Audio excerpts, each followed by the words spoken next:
Alpha kid में खुशामदीद। प्यारे बच्चों, मैं हूँ चे, उर्दू हरूफ का चे। मेरे पेट में 3 नुक्ते। चलिए अल्फाज बनाते हैं चे से। ये रहा चे से चकोर, बहुत खूबसूरत है। चे से चकोर। आइए यहाँ देखते हैं चे से क्या है।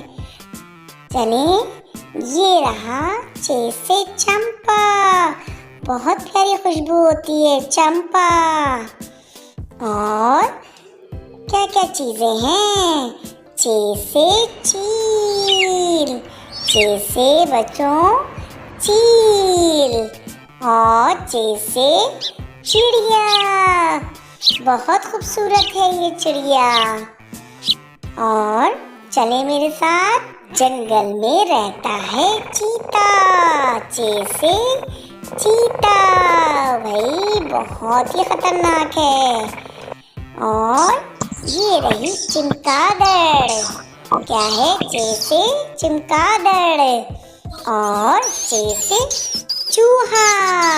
क्या है चे से चूहा। और ये क्या लिए बैठे हैं, चम्मच। चे से चम्मच।